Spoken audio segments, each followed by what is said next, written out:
Hi, everybody, and welcome to the Springfield Googolplex, the movie podcast for Simpson fans. Each week, we talk about a movie parodied on The Simpsons. Maybe it was The Simpsons that introduced us to the film, or maybe when we finally saw it, we realized, oh, hey, that's where that Simpson joke came from. Regardless, each week we pick one that at least one of us hasn't seen or hasn't seen in a while, watch it, and come together to discuss. I'm your host, Adam Scholes, and joining me, as always, is the Shelbyville Millhouse to my Springfield Millhouse, my co-host, Nate Storing. How you doing today, buddy? So this is what it feels like when doves cry. My Millhouse isn't very Everything's good. coming up Millhouse. My feet are wet, but my calves are bone dry. Thrill House. Thrill House. I love them. Well, here we are. We've reached the end of season 1 of the Springfield Googolplex. We've laughed, we've cried, we've hated, we've loved, we've gone through a whole string of emotions, and I just thought it would be fun for us to sort of regroup and take a look at what we discovered along the way and where we're hoping to go in the future. So, I guess, like, what was the biggest takeaway for you from all this, Nate? Yeah, I feel like I learned a lot along the way about the way The Simpsons deals with these parodies and these references, right? Totally. Because I feel like when we started this, we had this weird idea that a lot of the parodies were these kind of front to back parodies, right? Yeah. Like Rosebud, right? Which, draws a lot on Citizen Kane, or Cape Fear, which is even more so almost a front to back recreation of Cape Fear. Or the Nightmare on Evergreen Terrace section of Treehouse of Horror, where it was all those Treehouse of Horror. Yeah. And as it turns out, that's like not at all the case. And it's funny how I feel like my memory just like played this trick on me on that. And so really kind of figuring out all the more subtle ways that The Simpsons plays with movies and cinematic references has been really awesome. It's been really exciting. So, like, for example, one of the things that I feel like they do a lot is these mashups of different things, right? Right. So you end up with things like the Karate Kid being mashed up with mini golf, right? Or you have, You Only Live Twice, right? Is only a part of that episode, and it's being mashed up with, a commentary on like Silicon Valley and like getting the Simpsons out of Springfield and all of these other sort of ideas that really come together to create something new, right? Even though it's taking this reference, it's so far out of context that it goes well beyond this idea of like fair use, where it's not just like a commentary on the movie, it's almost just the movie's raw material for something else entirely. Like you said, it's homages, it's references. Parody is obviously still involved, but it's not like they're just like, oh, we need to come up with an episode. What's a famous movie that we can just steal the plot line of and do the Simpsonized version of? Yeah, sometimes it's that, but often it's not. Yeah. And I guess what I wanted to sort of talk to you about is just like, what is parody? Because we've been discussing this thing for 6 episodes now, but like we've never really dug into like, what is the meaning of parody? When I think of parody, the first thing that comes to mind, believe it or not, and maybe this says something about who I am, is either Mad Magazine or Weird Al. Eat it!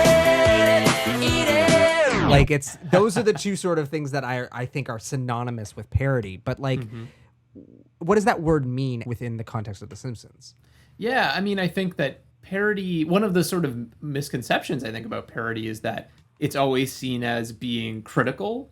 And I think there's kind of a spectrum of different types of parody. Sometimes it can be really biting, but other times it's very loving, right? And on The Simpsons, it's often very loving. The things that are parodied the most and in the greatest detail are often actually things that you get the impression the writers respect a tremendous amount, right? Like Citizen Kane, right, is like one of the most parodied movies, or the movies of Stanley Kubrick, right? I mean, like, they have a lot of love for these things, and that's part of why they want to recreate them kind of in their own medium, which happens to be comedy, right? So I guess my question to you, though, as the intellectual of the one with the master's degree instead of a Bachelor of Fine Arts in New Media.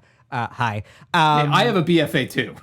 Yes, but you also have a master's degree. So no, but I guess my question is like, because this is the thing that I guess I've always struggled with is like, what is the difference between like there's reference and homage, and then there's pastiche, and then there's parody. And I guess I've always sort of struggled with like what the difference between those. Like pastiche is kind of like just like a reference kind of thing, right? Like parody tends to be more like there's like an analysis to it, or like a satirical element, or am I barking up the wrong tree here? Or no. I mean, I think you're right. I mean, I think that parody does typically have more of a comic side to it than pastiche, but they're both about imitating the style of like a particular artist or a particular era or all those sorts of things, right? And I think that like The Simpsons, you know, one of the interesting things that I feel like I've noticed rewatching a lot of this is just that they'll go from parodying a very specific movie or director to kind of parodying like a general idea pretty quickly, like a style right? parody almost. Right. So it's like, you know, what I think when we were talking about You Only Move Twice, that Simpsons episode, one of the things that we kind of noticed was that like it's kind of a parody of You Only Live Twice, but it's also just kind of a parody of Bond movies. And there were even a few things where we couldn't really discern, is this actually a reference to like GoldenEye, for example? Or is it just something that seems like something that might happen in a Bond movie, right? Yeah. And I feel like that's parody, right? Is that it's kind of a parody of what we think of Bond movies to be like. Whereas like homage is usually very explicitly like a loving reference to something. It's sort of like paying honor to something. Right. Or as the Simpsons writers themselves say, homage, French for stolen. Right. If you're stealing from a movie that's in black and white, then it's homage. It's an homage. Yeah, exactly. There is a distinct difference on the show between parody and then references, because it's like the references are more, I don't want to say like timely necessarily, but that's, you know, like a throwaway joke to something like Police Academy. Like that's more of a reference than it is like an actual parody. Right. That's a great example, like Police Academy or like Matlock or like MacGyver. Actually MacGyver does actually have some parodies too. But like those two, for example, are brought up a lot by certain characters on the show. But like, I don't think that there are ever any actual parodies of it, right? It's just a reference. And so to me, that says to me that they're kind of using that reference as a way to say something about those characters. Right. And because they're kind of funny references, like, you know, Homer loves Police Academy, right? Patty and Selma love Police Academy. So they're trying to tell you those characters are the kind of people that would like Police Academy, right? And like, you know, Homer loves Animal House and bad ripoffs of Animal House, right? Yeah. It's a very particular kind of humor, right? So it's like they're trying to like paint a picture of these characters based on what they like and what they don't like, right? One of the other movies that they make a lot of references to is My Dinner with Andre, which is like a kind of obscure reference, right? Yeah. And they kind of like rag on it at times. But the thing that's interesting is that like I think the writers actually really love that movie and respect it. But they're trying to say something about like who doesn't like that movie, right? Or who doesn't get that movie, and who does like it, right? Like Martin Prince in one episode is playing the arcade game of My Dinner with Andre, right? And so it's like, okay, Martin Prince likes it, but probably a lot of the writers in some ways identify more with Martin Prince, yeah, for sure, than they do with like Bart. Homer in certain ways, right? It's really interesting how like these little tiny references are used in that way, right? To kind of build out the world, build out the characters in really subtle ways that you don't notice until you start looking at it as a whole. Well, the you know, it's again like the idea of reference versus parody. Like I think of the joke in, it's not an episode that we've covered, but obviously the reference to David Lynch's Naked Lunch, where they're like, I can think of two things wrong with that title, but it's like it's not a parody of the movie. It's just like this throwaway joke reference to this thing that's obviously within the popular culture of the zeitgeist at the time. David Cronenberg. Yes, David Cronenberg, Canada's own David Cronenberg, not David Lynch. The two Davids, I got them. The two weird Davids. That's what they call themselves, the two Davids. Yeah, the two Davids. The Davids with weird hair. I think, you know, like one of the other really interesting ways in which these, more so the parodies kind of get used, is like the way that over the course of kind of the first 5 seasons or so, the show is really experimenting with its animation and trying to find its voice in terms of what the animation looks like. And, you know, I can remember listening to some of the commentaries early on where they're talking about like the first, episodes, like when they're really just getting started, they have more of a proscenium style setup, right? So like a stage almost that you're looking at, where it's just the same room and people come on and come off and talk and all that kind of thing, like a sitcom, right? Yeah. And And that's sort of always been the thing with comedy, is like comedy is very Right. much like, up until you get to movies like The Graduate and some of like the Woody Allen stuff, it's like comedies were just like set up the camera so that you can deliver the punchline and people will laugh. Like, yeah, and honestly, same thing for cartoons too, up until The Simpsons, right? And one of the things that really set The Simpsons apart is that they made the decision early on to make their backgrounds with cell shading rather than the sort of elaborate painted backgrounds that you would see in like Hanna-Barbera cartoons, Right. and other things like that. And so they didn't really take full advantage of that at first, but it kind of laid the groundwork where they could actually make backgrounds much more easily than you could for some of those other cartoons where they had to like reuse the backgrounds again and again, of course, famously, in like anytime they're running down a hallway, it's the same repeated background, Yeah, for sure. but also just the settings get reused again and again. And so because they had that framework, they start experimenting, right? And moving away from the proscenium style animation of the backgrounds and start learning from cinema, right? And you start seeing new angles suddenly being introduced, right? New settings, new editing, right? Pans, that start to get more and more elaborate. And I think that some of those first sort of experiments were inspired by movies, right?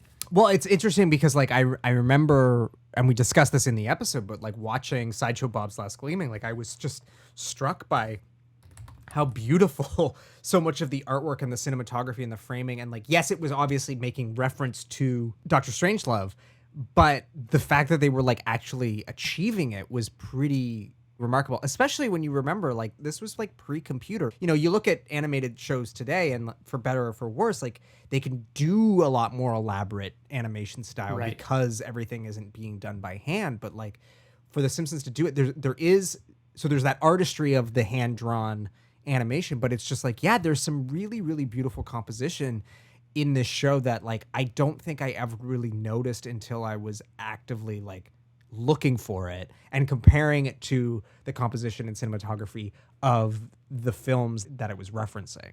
Right, totally. And then the other thing that happens is that you get VHS becoming ubiquitous. Yes. Right, pretty early on in the sort of life of the show, and that gives them the ability to like rewatch all of these movies and freeze frame and all this kind of stuff that again opens up the opportunity to get even more specific about the lighting or the composition of a specific shot and all of that kind of stuff.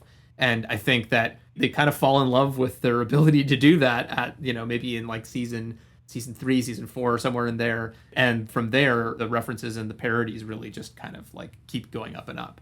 In addition to like the cinematography and the editing and the style of the show, I think the thing that's been so fun now, not only that we have the ability to pause, but we have much higher fidelity, and you're able to sort of like catch these background gags, which the writers clearly spent so much time constructing, even if it was, completely lost on the original airing 30 years ago.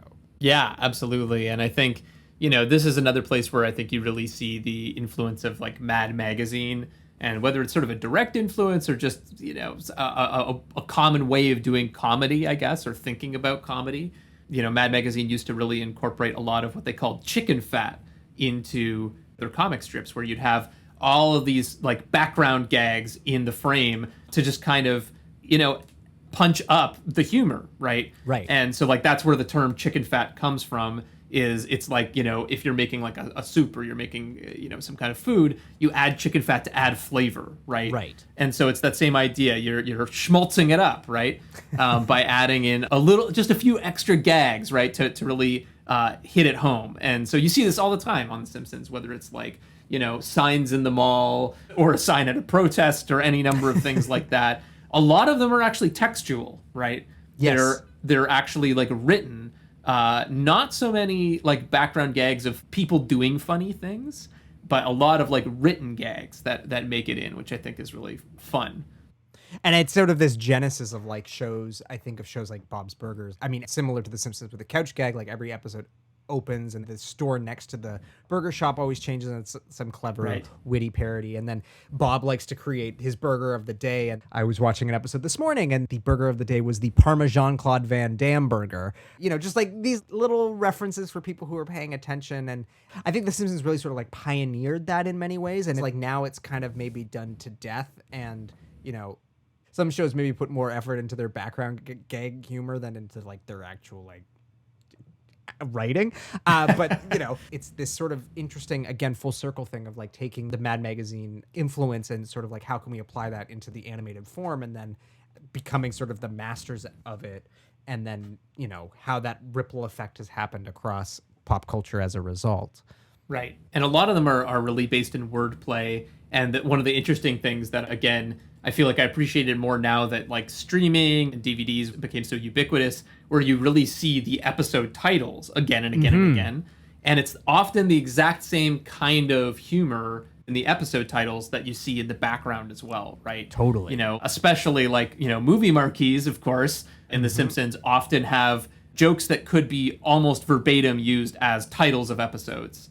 If you go back and look at some of the movie parodies that are in Mad Magazine in like the 1970s, right, when a lot of the writers were growing up, it could almost be a series of Simpsons jokes. It's the same damn movies, because one of the big differences is that Mad Magazine was doing things more contemporary. Yes. And then, you know, it's the same kinds of jokes, right? So it's like you can really see how that's a very strong influence on how they're approaching that, especially those background gags, those little extra bits of comedy that they throw in. Yeah, I've pulled up a list on Wikipedia of film spoofs in Mad Magazine, and you've got things like Airplot, which is apparently a parody of Airport, A Fistful of Lasagna, right? Put On, Catch All 22, West Coast Story. I mean, they're not necessarily the strongest, but Caper Goon instead of Paper Moon. Right. But yeah, like this is the genesis of what eventually would go on to become like supercalifragilisticexpialidocious. Right. I said in the very, very first episode we recorded, and we've made reference to it at multiple points throughout the show, like The Simpsons very much informed my knowledge of comedy, but also my knowledge of popular culture.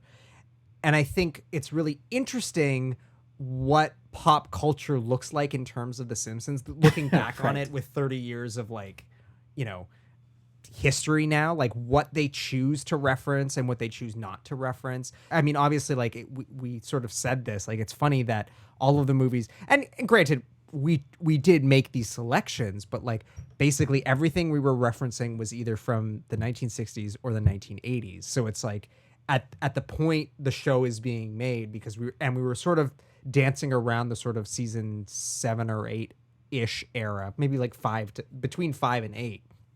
So at that point, the 80s are maybe like 10 years past, and then the 60s are about like, you know, 30-ish years past. Mm-hmm. But like that's where it seems like a lot of the popular culture references are concentrated. It's not contemporary references. They're not necessarily making reference to stuff that would be on the air at the time. It's this sort of like 10 years or later. So I just sort of wanted to unpack like your thoughts on that. And I know for me personally, I'm able to reference so much stuff from like the 60s and 70s that like adults are always like, how the hell do you know about that? Like you weren't around. Like, why do you know about this? And I'm like, because, well, a part of it is my parents, but a lot of it is because that's what The Simpsons was referencing. So, like, I know about it because of The Simpsons. Yeah, totally. So, I mean, there's a great quote from Conan O'Brien. I think it was the episode of Serious Jibber Jabber where they brought together the old Simpsons writers for like a round table. And he says something like, references are like space junk in that, like, you know, you end up with like just all this kind of crap floating in the atmosphere, right? And what he was talking about is those sort of contemporary references that like at the time you're like, how could anyone ever forget this thing happened? Herman's head.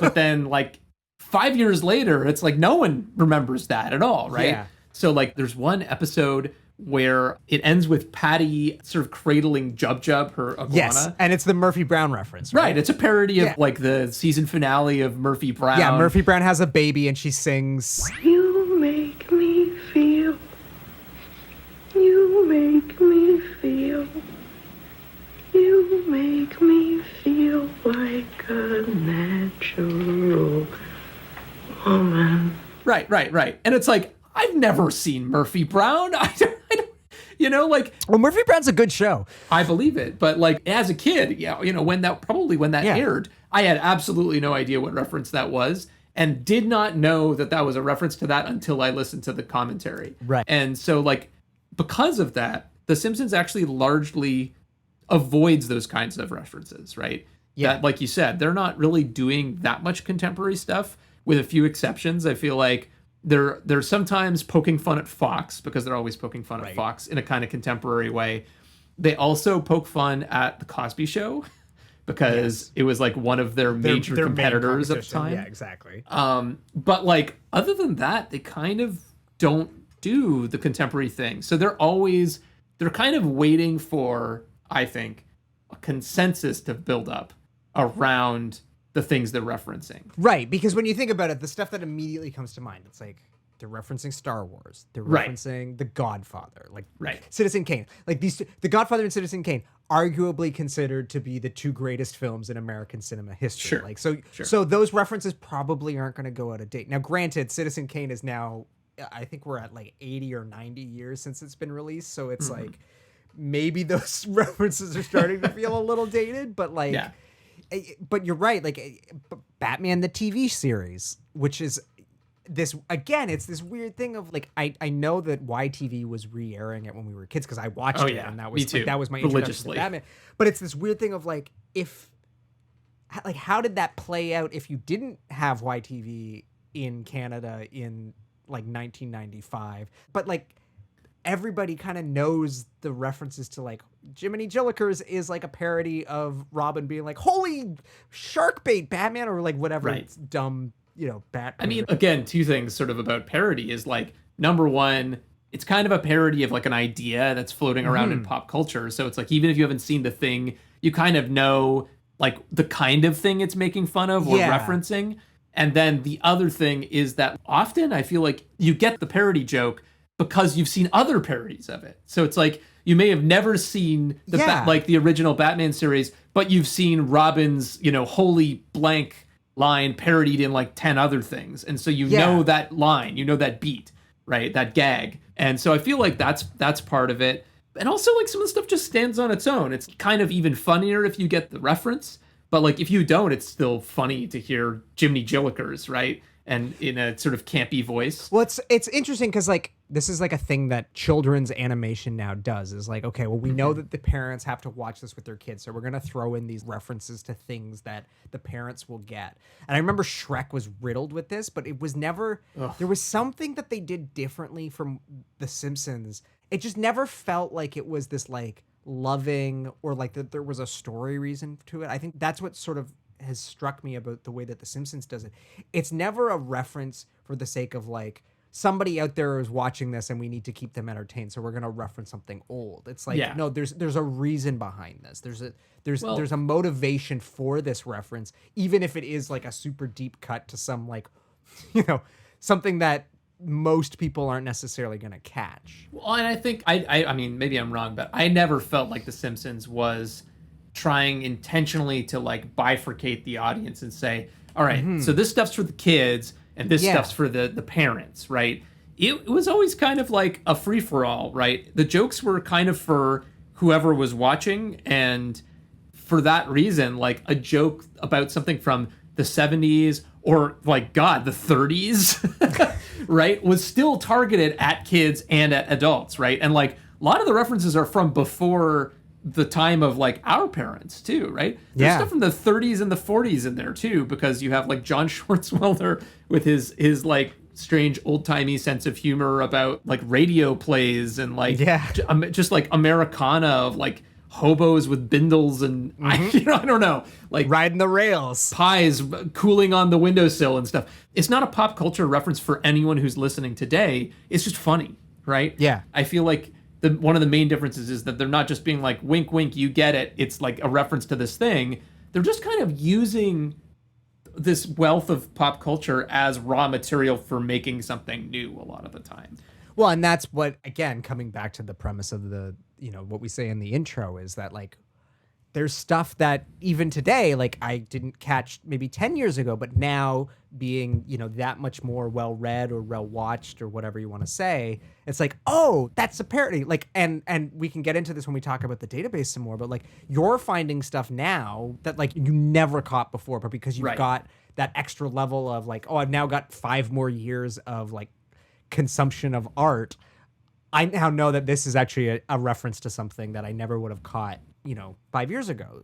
That has been the thing that I think is so striking to me, is just like what they've chosen to parody, how they choose to parody it, how integrated it is as a joke or a story point. Like I'm even watching like Sesame Street with my son right now, and it's like they do that a lot, where it's like the kids are clearly have no idea what this is. It's just there for like the parents to be like, oh, isn't this clever? Like they're doing the Karate Kid, or they're doing Harry Potter or whatever. But like a 3-year-old doesn't know what that is. But that's the difference between, I think, The Simpsons and everybody else, is everything always feels motivated in some way. Right. Yeah, I think there's definitely something to that. Okay, well, so we've talked a lot about our sort of rediscovery of things from The Simpsons, but let's just briefly touch on some of the things that we discovered revisiting these, or visiting for the first time in some cases, the 6 films in this series. I know for me personally, I think the thing that I was most surprised by was just like what I liked versus what I didn't like. It's weird that the movies that I was revisiting, I was kind of like lukewarm on. In one instance, like The Karate Kid, which I hadn't seen before, I really, really liked. And then the other film that I hadn't seen before, Planet of the Apes, was less sort of enamored with. And then obviously The Nutty Professor, which we both hadn't seen, I don't think either of us were particularly fond of. But I don't know. Like, what were your takeaways from the choices that we ended up making? Yeah, I really enjoyed Nightmare on Elm Street. It's always great to go back and kind of revisit other parts of the filmography of a director you really love. So I wasn't surprised that I really enjoyed that one. You Only Live Twice. Similarly, it's like, familiar with like the Bond franchise, obviously, but I am not so familiar with all the different interpretations of it. So just like going back to this weird time that was so sexist and racist and just kind of awful was interesting. I don't know if I was surprised by the type of things that were going on, but I was surprised by the degree of them. Let's put it that way. Yeah, I think that was the thing I would say, is that we discussed this in the show, but like, I don't know when it happens, but there's sort of this period where all of a sudden film becomes modern. And it's like but I noticed how dated the like pre-19, let's just call it 1975. I don't know that that's the actual date, but let's call it the pre-1975 films felt. And even like the 80s films, yes, they feel like of the time, and there is a like distinct 80s-ness to them in terms of like the fashion and the music and the the way people speak. But like in terms of the filmmaking, it feels very modern. But those early films, they just feel very old. And it's Star Wars, man. I'm telling you. Yeah, like I think you might be right. I think it might be Star Wars. It's just The Godfather. Yeah, but The Godfather is very slow moving as well. I mean, I think yes, you're right. But Star Wars pushed everything towards this like faster pace, tighter, skipping over the stuff that you don't need to show. It fits right into that time frame too, But but I guess it's just the fact that those films that we watch from that earlier period, they very much fall into the category of like films I admire but don't enjoy. Right. Whereas the newer stuff were films that I enjoyed and admired. And I have to say, like, I really enjoyed the conversation that we both had with The Nutty Professor, a film that neither of us had seen. Like, I was really... Neither of us enjoyed. Neither of us enjoyed. I think I really enjoyed that the most, coming to something that we both were coming in totally blind, didn't know what to expect, never seen it before, and what came out of it as a result. Yeah, definitely. I mean, I was very happy revisiting the 2 movies that I had seen already. Like The Karate Kid, it's just like, it's such a tight movie, front to back. It was so good, though. It knows what it is. It knows what it's doing. So like, I loved that. And Planet of the Apes, I mean, I still love it. And, it does have that like 60s pacing, but for me, it works because of the scale of it. It's got some like epic influences, right? Well, totally.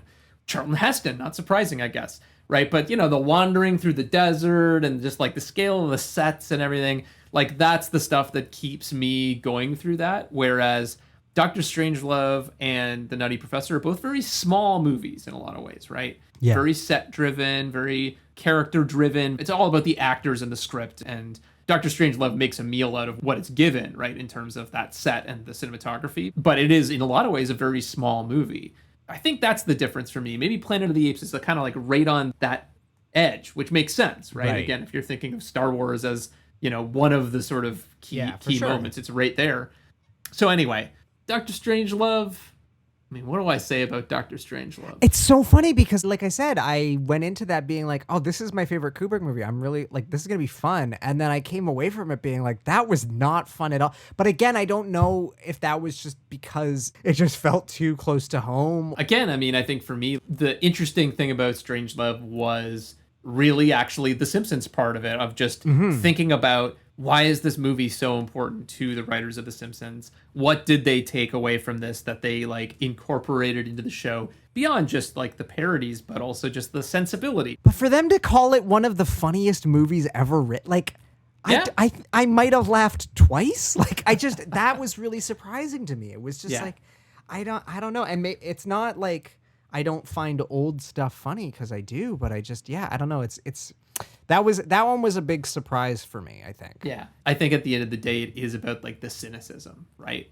Like, I forget like how many times there's an angry mob in Springfield, just like how gullible and quick to anger everyone is in town. They're so fair weather. They're like ready to turn on you. And like all of that sort of stuff, I feel like is maybe where a movie like Doctor Strangelove is kind of inspiration for The Simpsons. But again, the brilliance of it is that they take that and then they combine it with other things, with like the Three Stooges, right? Or with the Nutty Professor, or any number of other sources of comedy, so that it's not so dour, I guess, and so dry, right? There are also laugh out loud moments in The Simpsons. And so like, I think that balancing act is really what makes it work for me. The other thing I really wanted to touch on in this episode, because we really haven't had a chance to like dig into it because of time and what we wanted to cover, was the incredible work that you've done on this Simpsons movie reference, movie parody database that you've been building, and that is on our website and that people can dig into. The one thing that I think we need to address is the fact that like you've been continuing to work over this while we've been, recording this, and how much it's evolved and how the rankings have actually like changed since we began. So I just wanted to sort of take this time to talk through the database and some of the, surprises you've found, or maybe the things that are less surprising, or where we currently stand, and like where are we going with it, how it's evolved since we sort of set out here. Yeah, so I mean, it sort of started as just a way for us to try to figure out like, what are we going to talk about on this podcast, right? What are the movies that would be interesting to dig into? What episodes are related to them, right? So it was just a very practical thing. And then the more I started digging into it, the more I realized that there are places, obviously, on the internet you can find these things, right? Like IMDb, the Simpsons Wiki. Like, there's all of these places that do talk about the references in the show, but they all differ a little bit from one another, right? They all make different claims. Some of them have more things on one episode and less things on another episode, right? So I really wanted to create one place that brings all of the movie references together, and also starts to like fact check some of them, add things that aren't anywhere yet. And I've been surprised actually how many things I've been able to add like that. Movie posters in the background, things they mention on the commentary that are a little bit oblique, like, oh, that's a Bond reference, but they don't say what movie, right? Yeah, you sent me that the other day, and that was a shocking, like, I never would have pegged that. And I was like, how did you even figure this out? But yeah, it's when Groundskeeper Willie meets his Scottish lassie. There's a shot that is actually taken from You Only Live Twice, go figure, where he's sort of looking up and it's from underneath her legs. It's like a blink and you miss it moment. And in the commentary, they just say, oh, that's a Bond shot. But that's where it's from. There's a lot of little things like that I was able to add. And it's still changing, right? I'm still working my way through rewatching every episode with the commentary to just add things, fact check things, all of that kind of stuff. But right now I'm at like over 1,500 references. for the first 13 seasons of The Simpsons, which is kind of where we decided to just somewhat arbitrarily make a cutoff. But it's actually around the time that we met was when that was airing, so that makes sense. And yeah, I mean, some of the surprises, the most referenced movie, right? Not necessarily the most parodied movie, as we were talking about, there's a difference, is The Wizard of Oz. So I think that that's really interesting. And it's like not even close in terms of the numbers.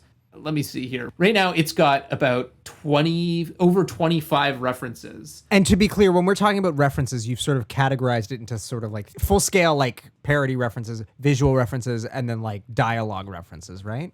Yeah. Well, so there are like several different types. There's plot references, whole scenes that are taken out.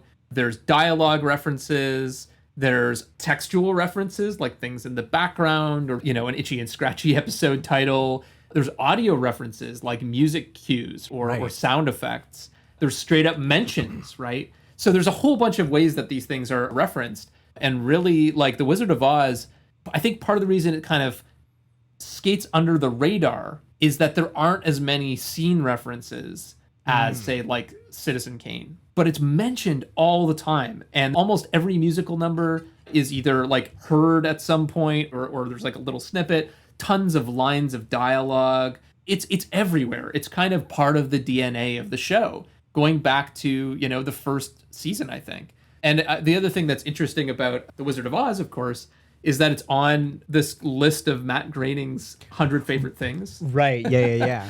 It's not number one on the list, but it is the top ranked movie on the list. And I don't know whether or not he's one of the reasons why it's like so frequently, cited, or if it's something that like all of the other writers love too, but you don't actually hear them talk about it that much in the commentary either. It's just something that seems to just naturally happen. Is it this thing that just has permeated North American pop culture to the extent that it's so ubiquitous that like you're making reference to it without even realizing it? Like I don't know. Right. It sounds like we may have to investigate. That may have to be it. Yeah, this may have to be an episode in another season. Okay. But here's another shocker. Stanley Kubrick is actually neck and neck with another director for the top spot at the moment. Can you take a guess at who the other one is? Well, I mean, it's not Victor Fleming. Like, it's not the director of Wizard of Oz. Like, It's another direct. Okay. Give me an era. What are we looking at? Let's say 80s onward, mostly. Like Tim Burton? No. Okay. He's incredibly prolific. Oh, Steven Spielberg. It's Steven Spielberg. Yeah, of course. Okay. Yeah, I think that's a lot of it is just like, how do you not reference, Jaws, Close Encounters, Indiana Jones. Arguably the single most prolific filmmaker of modern popular cinema. Yeah, fair enough. Yes. So that's like the person who's currently in contention for the other top spot of directors. But Kubrick is like one of the most referenced directors. But that's super interesting because, like I said, you think of like Spielberg has directed. God, I don't at least 30 films. Like let me just see. 58 credits for director. So yeah. And then Stanley Kubrick, who directed like 12 movies, like has a very, very limited filmography and is tied with the director who has nearly 60. Like, that's exactly. wild. Yeah, it's like, so Spielberg on The Simpsons in those first 13 seasons, 9 of those 58 films are referenced, and Stanley Kubrick, 7 are referenced of his filmography. Wow. So that gives you a sense of like, Steven Spielberg made a lot of movies, a lot of really great movies that like, they're also cultural touchstones, right? So it's like, it's good fodder for humor because a lot of people are going to get those references, right? Yeah. And to our point of like what they choose, they're not picking 1942, they're picking E.T. and Close Encounters and the movies that like clearly had cultural staying power even maybe a year after they were released. Jurassic Park. Right. Yeah, he's one of those exceptions, I think, in terms of like they do reference his movies fairly soon after they come out compared to some other stuff. But then, compared to Stanley Kubrick, again, much tighter filmography, and they're referencing almost as many references and almost as many films. So that's pretty wild. What's like the most obscure thing you've found so far? Because obviously like The Wizard of Oz, The Godfather, like these are not surprising, especially when we know that, like you said earlier, that they tend to pick things that have cultural staying power. But has there been anything that you're like, whoa, that is a deep cut even for me? Like, I don't even know what that is, maybe. Yeah, I mean, there have definitely been a couple like that. One that's pretty obscure is, I mean, it's obscure by my standards. I think it's actually a movie that like people of a certain age would probably be more familiar with. But the entire plot, apparently, of Bart gets hit by a car is basically lifted from a movie called The Fortune Cookie. Oh. Which is like, I don't know. Every once in a while on the commentary, they'll say something like, you know, yeah, this is a movie that no one remembers. So, you know, we can just, you know, take this and make it new again. You know, so there's some stuff like that. Another super obscure one comes from the commentary, actually. But for whatever reason, again, this is one that I hadn't seen on the internet in any other location.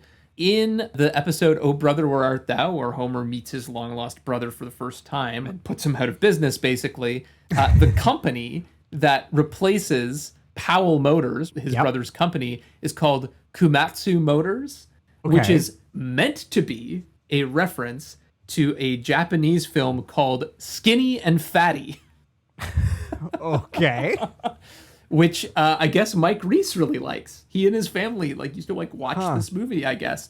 But the funny thing too is that they actually got the spelling of the name wrong. It's named after one of the characters in the movie, and they actually misspelled the name. But yeah, it's supposed to be this reference to this movie. Again, it's not one that I've ever heard of, and I think it's the only reference to that movie in The Simpsons. But there's a lot of stuff like that. That's just like these really interesting one-offs that are very deep cuts. So, well, I guess even Apu, right? Like Apu comes from Satyajit Ray's Apu trilogy. So like that in and of itself is this weird, like very upfront reference to this incredible icon of like Indian cinema from like the 1950s or whatever. Right. Also on Matt Groening's list of 100 favorite things, I believe. So yeah, I think those are some of like the big picture things, but it really is a work in progress, and we'll see how it continues to change as I work my way through all of the seasons. I think I'm currently in the middle of season 5, so there's a ways to go, and by the time I get to 13, who knows, it could all be completely different. So if people wanted to like contribute to this, you know, to help you in your journey trying to catalog all of these references, is that something that people can do? Yeah, absolutely. If you spot an error or you know of a reference that's not in there or anything like that, of course, you can always email us at springfieldgoogleplex@gmail.com and just let us know. Just give us the information about what episode, what movie, and a little bit of details about what the reference is, and we will definitely investigate and consider adding it to the database. Well, I'm super excited to see where it ends up, and also like it's giving us plenty of fascinating stuff to dig into for future seasons. And to that point, I think that kind of takes us to the end of our season 1 finale wrap-up episode. Thank you so much for joining us on this special trip down memory lane, I guess, of the Springfield Googleplex, the movie podcast for Simpsons fans. As always, if you enjoyed what you heard, please leave a review, share this episode with Simpson fans and film buffs in your life, and make sure you follow us on social media so that you know more about when season 2 drops. We don't really have like a plan for anything yet, but we promise the season 2 is coming. If there's a movie that you think that we should cover, you know, that's maybe in the database or not, let us know. We're definitely interested and open to ideas for stuff for us to dig into. So if you want to get in touch again, you can get in touch with us on social media at Simpsons Film Pod, or you can shoot us an email, springfieldgoogleplex@gmail.com. And yeah, in the meantime, I guess we will see you around the Plex. I can't believe we 6 episodes and we still didn't come up with a better sign off than that. I know, we're a pathetic lot. Wow. Yeah, we need to get Next some season. Simpson writers in here. Yeah, Yeah, maybe we'll get there. We'll get there. Okay. Well, thank you so much for joining us. See you around the Plex.